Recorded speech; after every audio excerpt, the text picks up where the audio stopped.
Well, hello, America. This is the Hillbilly, and I'm enjoying the scenery and eating me some lunch.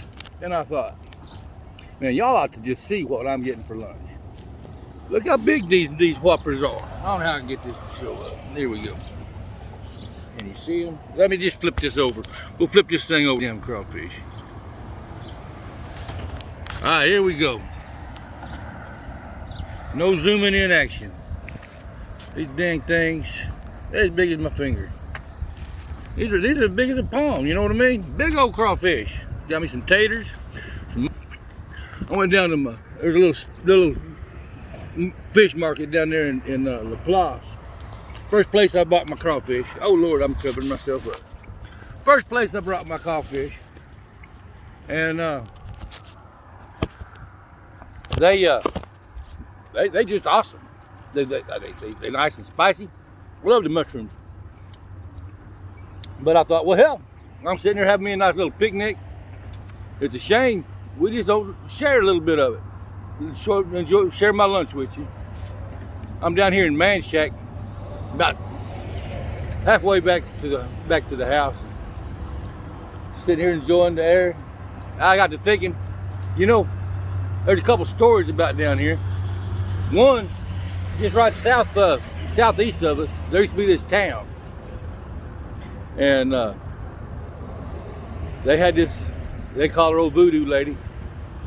And nobody got along with her. And one day she was sitting on her porch smoking her little old pipe. And she's cackling. Ha ha ha ha, we're all gonna die, you're all gonna die. And damned if a hurricane didn't come up and wash the city away. It washed the city so far away, we got train tracks right here. The north-south route from New Orleans to Chicago comes right through here. And it washed the train tracks out. That's how bad the dang the rush of water was. Trains on the train track, wash the train tracks off. Damn, that's a pretty cool story. I'll share that with y'all. But I got a better one. When I first moved down here, we had a safety meeting. We was doing the cleanup, and I had to be in New Orleans for a safety meeting every morning at like 5:30. And I lived on the North Shore. So we're talking, you know, if traffic, sometimes it might be an hour and a half to get there.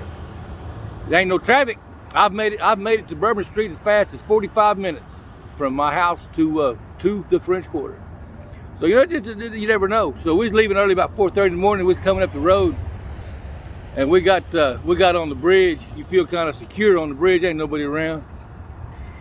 Locked the speed control in on 80 mile an hour. Started fixing this up. Some of my favorite herbs and herbulets, and was partaking in our herbs on the way down. And this car just kept straying right there. You know, on the blind side of your mirrors. He kept in the blind side, and we smoked us a bowl.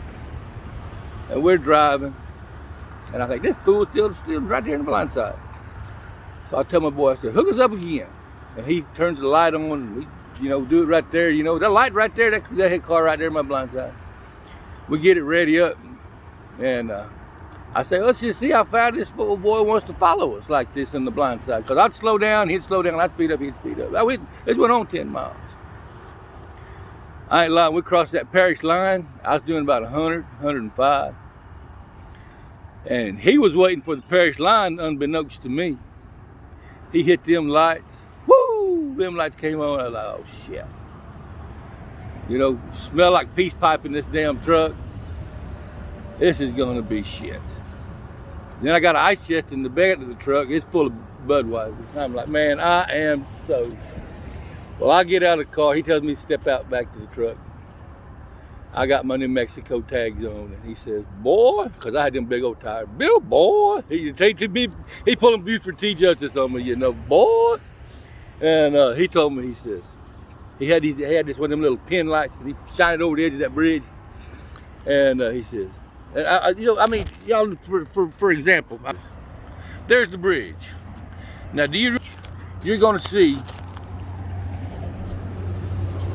in the bottom of that water, 4 o'clock in the morning, the reflection of alligator eyes. But he thought I did. He thought I would. He pulled them down. He shined on there.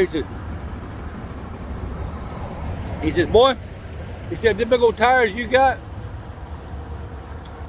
you might get across the, something happens, he says. You're going to jump this barrier. You ain't going to get hit it and bounce off like them other cars. You're going to go right over the top. And he had that flashlight and he shot down. He said, you see down there? And I was like, yes, sir. He says, we'll come get you. It'll take 45 minutes to get a boat out here, get it in the water, to get it over here. He said, it's going to be about 45 minutes before we come get you out of this water, once we know you're there. And he says, them alligators down there, they ain't going to wait for us, to come save you. They're going to come get you out. I said, oh, no, sir, no, sir. He says, what do you mean? I said, they told us in the safety meetings that once we're north of I-10, we don't have to worry about it no more. He said, boy. He said, oh, don't worry. And he got out, and that's when he got the boy. He decided to give me a life lesson instead of a ticket. And I was thankful. And that's when I learned I love Louisiana. So if y'all don't mind, I'm gonna get to getting these crawfish here. I gotta eat these crawfish up. And there goes the game warden. I gotta eat these crawfish up and get on out here. It's getting ready to turn hot. We gotta go find us a shady spot. But I just thought that'd be a funny little story to tell y'all today while we're getting ready to go to this Independence. And I was thinking on picnicking, so I'm picnicking with my crawfish, my tea, and my taters and mushrooms. There goes another game warden. Boy, howdy. I'm glad I ain't fishing without a license. Them old boys, they'll get you. They worse than they won't work with you like the rest of the other officers do. But you have a good day today, better day tomorrow. It's a holiday coming up. Get out and do something, America. Don't sit there and watch the TV. Don't be scared. The Freon flu is temporary. Get outside, get under a shade tree. Next thing you know, the Freon flu will be gone. And you can go about your business doing something. Go on, America, go do something. Let's go have some fun.